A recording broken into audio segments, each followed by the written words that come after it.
Je vais essayer de m'attaquer à cet énorme concept qui est la temporalité.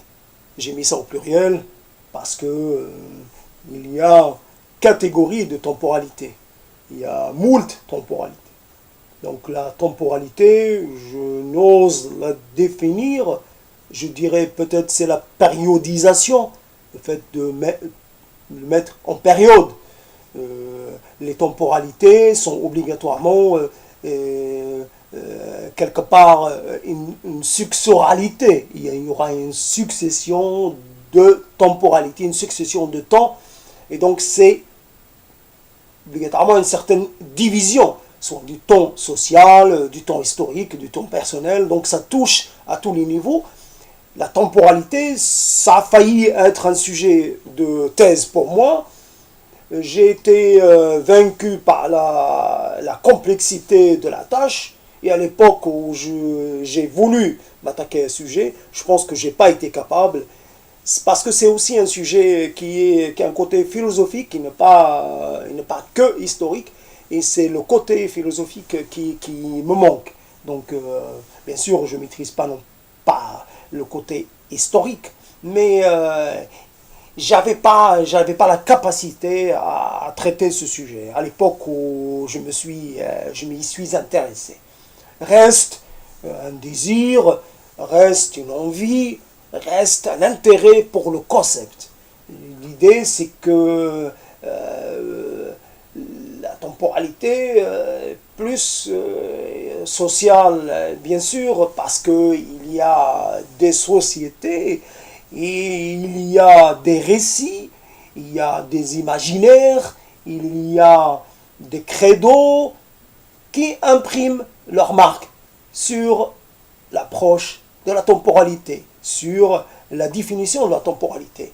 Ces éléments-là, évidemment, comme ils sont fractionnés, comme ils sont, comment dire, comme ils sont, il y a des sociétés différentes, donc il y a une différenciation, il y a une désunion dans l'approche des choses.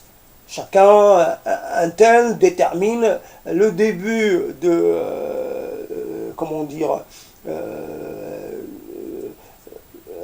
du temps, quelque part.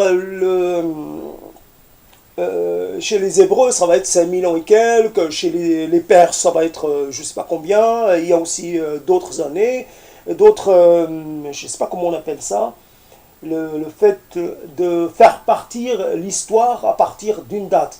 Donc ça, je ne sais pas, ou je n'ai pas le souvenir de comment on l'appelle. Mais peu importe, l'idée est claire, c'est que à partir du moment où on commence le compte, quand on commence à compter les années à partir d'une année, je ne sais pas, évidemment subjective, évidemment arbitraire, on commence à compter et à partir, je ne sais pas, pour l'ère chrétienne, ça va être, sans connaître exactement l'année de naissance du Christ, on va faire un décompte, etc. On retourne en arrière. L'année 0, c'est presque déterminé de façon arbitraire. Mais bon, donc, je pense avoir donné une idée un peu claire, même si je n'ai pas toutes les définitions. Donc, ces temporalités sont maintenues en vie, sont comment dire, réinventées, sont réenseignées, sont perpétuées parce qu'elles permettent la définition, parce qu'ils permettent la différenciation. Ce besoin de se différencier, plutôt que de dire, je ne sais pas, encore les préhistoriens, comment dire, varient à ce niveau-là. On va faire partie l'âge de l'hominisation à partir d'une date ou d'un calendrier. Voilà, je trouvais le terme d'un calendrier. On va instaurer un calendrier de début de l'hominisation, on va dire ce calendrier, telle centaine de milliers d'années ou tel million d'années, tant de millions d'années, on va dire un million d'années et demi en arrière, voilà, on fait partir. Ce qui nous concerne, c'est l'humanité en tant que telle, et non pas telle ou telle partie de cette humanité, qui, elle, a son propre récit, et donc ce récit détermine aussi son calendrier. Donc finalement, il ne faut pas avoir peur, la mémoire peut nous faire défaut, mais elle revient. C'est heureusement qu'on retrouve, parce que le terme calendrier est un terme qui est quand même assez utile, il est indispensable pour clarifier les choses. La temporalité, il peut y avoir des temporalités conflictuelles, pourquoi pas, obligatoirement, elles sont en opposition. Et donc, selon, il y a des temporalités qui ne sont même pas admises par une partie de l'humanité, parce qu'elles représentent une rupture. Il y a cette rupture avec ce qui a existé, il y a des gens qui sont prêts et qui n'acceptent pas le fait accompli, qui n'acceptent pas le passage du temps, qui ont une temporalité presque arrêtée, presque fixe. Elle est restée à tel siècle et elle n'en bouge pas. Donc, ça peut paraître particulier, mais c'est le cas. Si on suppose que, par exemple, des chrétiens qui vivent dans des pays musulmans, qui sont devenus musulmans, des pays qui sont devenus musulmans, des pays dominantes musulmanes, et qui, normalement, ne reconnaissent pas ni complètement toute la période musulmane, et qui, en fait, veulent revenir à tout prix avant c'est l'arrivée de l'islam, et quelque part, tout le temps écoulé pour eux est un non-temps, un non existant. Quand on nie les choses, quand on ne les reconnaît pas, elles n'existent pas. On a des chances pour qu'elles n'existent pas. On a beaucoup de gens nient les faits parce que leur philosophie ou leur habitude mentale ou leur a priori ne leur permettent pas. Elles les placent quelque part en sécurité. Ils sont en sécurité devant le fait accompli, ils ne sont pas capables de se comporter, ils ne reconnaissent pas le fait accompli. Donc, sa temporalité qui peut fonctionner en parallèle, qui peut être la même société, mais qui ne vit pas les mêmes temporalités. On peut avoir ce fonctionnement, il n'y a pas de rencontre. Il n'y a pas de rencontre, il n'y a pas de possibilité de conciliation, il n'y a pas de... il y a une temporalité ennemie absolue, et donc le vœu ultime est que de la faire disparaître. Donc on a ces temporalités en opposition. Après on a les temporalités inscrite par ce temps qui a l'air, notre temps, qui a l'air d'être un temps qui est accéléré, ce temps rapide, de changement rapide, de changement qu'on a du mal à maîtriser, qu'on a du mal à intérioriser, qu'on a du mal à comprendre, des changements dans nos modes nos rapports sociaux, dans nos modes de détermination,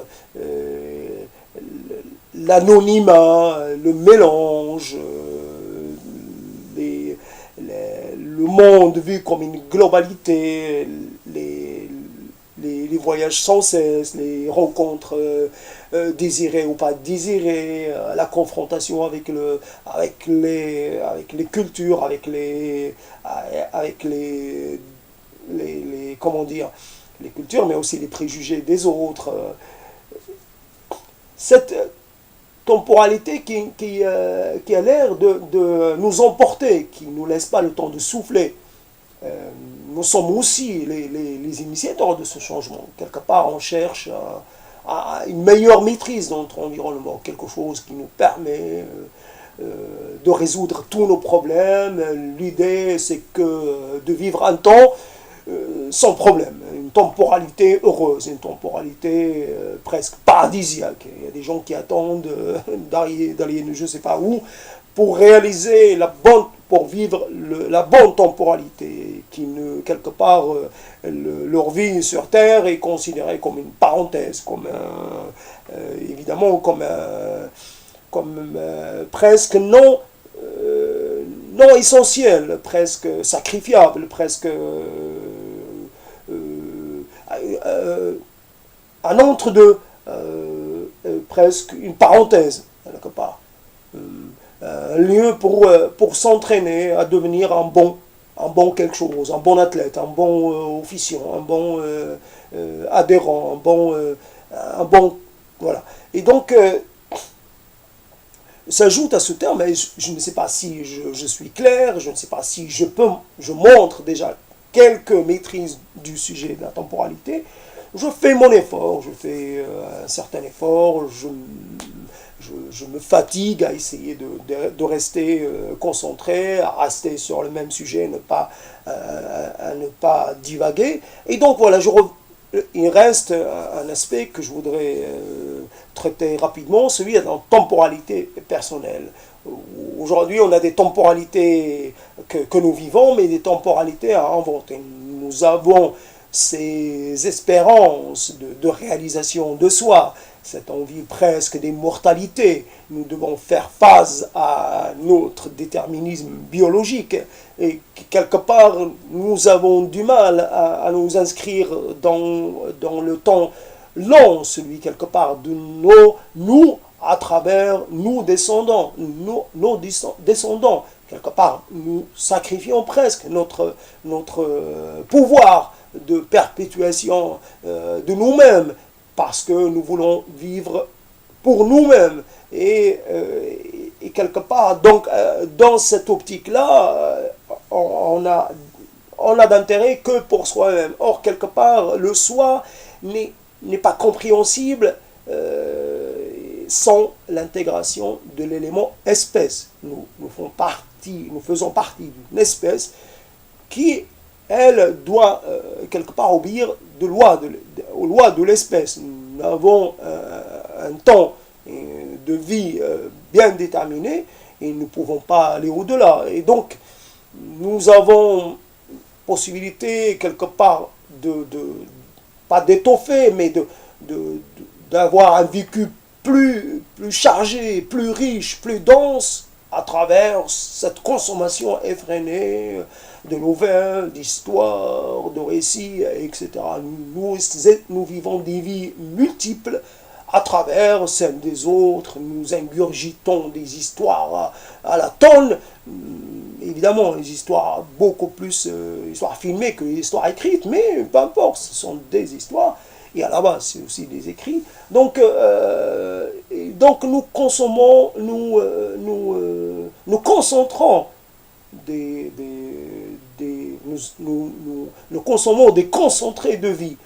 Et cela nous donne l'impression d'avoir presque de tous, de savoir un maximum de choses, d'avoir une vie la plus large possible. Cette temporalité, nous sommes quelque part, nous valorisons dans notre âge de puissance et de maîtrise. Nous valorisons, nous sommes beaucoup moins valorisés dans notre dernier âge, l'âge du déclin. Et cet âge-là est un âge vécu comme juste un temps supplémentaire, mais un temps pour aller voir le ciel ailleurs, savoir s'il est aussi bleu ailleurs, si les étoiles sont les mêmes partout. Quelque part, on n'est plus dans l'action, on est déjà dans une temporalité où on est dans une atemporalité qui n'est plus celle du commun. Donc, nous avons à intégrer des choses, des visions, des approches qui, quelque part, sont trop complexes ou trop variables, trop mouvantes pour que nous en ayons une appréhension, une vision claire et une vision stabilisée. Nous sommes dans une certaine instabilité de la vision, une instabilité de la réaction, une instabilité du rapport aux choses, rapport aux êtres, nous changeons de demeure facilement, nous changeons de travail, nous changeons de cercle de relations. À chaque fois, nous changeons parce que nous ne sommes pas inscrits dans l'espace que nous quittons. Nous sommes pas des numéros, mais nous sommes des êtres à chaque fois en partance, à chaque fois en quittance. Nous n'arrêtons pas de quitter, nous quittons des idées, nous quittons des relations, nous quittons pour de nouveau redevenir en capacité d'accueillir autre chose, autre mode, autre coutume. Et c'est cette accélération des choses. Donc, obligatoirement, quand on parle de temporalité, on ne peut pas oublier le terme d'accélération. Et par rapport à nos parents, à nos ascendants, nous vivons des temps qui paraissent beaucoup plus accélérés, beaucoup moins dentables, beaucoup moins cernables. Et eux, ils avaient déjà à faire face à des bouleversements, et nous sommes en grande partie en bouleversement contenu, en bouleversement parce que nous ne savons pas comment nous devons vivre justement les périodes de nos vies. Faut-il prolonger nos célibats, c'est-à-dire nos situations de célibataire? Nous ne savons pas s'il faut sacrifier de l'espèce ou être des êtres en dépassement, en transgression, en sortie des lois naturelles, en refusant d'assumer une paternité ou une maternité. Nous avons des temporalités et cette temporalité, elle n'est pas en notre faveur. Nous avons à construire un capital, à installer des situations, et le temps, parce que nous démarrons un peu tardivement, et le temps de s'installer, nous sommes déjà dans la deuxième partie de notre vie, c'est-à-dire nous sommes déjà après l'âge médian. Nous ne sommes plus en capacité d'envisager le passage à l'acte de procréation. Et donc à ce niveau-là, l'espèce est concernée, où qu'elle soit, est concernée par cette évolution. Et le travail hors du cadre premier, j'allais dire l'exil, non, mais l'expatriation, l'ex-territorialisation, le fait d'être ailleurs, toujours plus loin, empêche d'installer des temporalités visibles, des temporalités maîtrisables, des temporalités qui viendraient les unes après les autres, dans un rythme contrôlé, dans un rythme assumable, dans un rythme gérable. Voilà. Donc, ai-je bien réussi à entreprendre, à initier cette discussion? Je ne sais point, je pense que c'est moyen, mais avoir la moyenne, c'est déjà quelque chose. Bon, je suis fatigué, donc parce que j'ai fait d'autres dires, donc j'arrête là. Et voilà.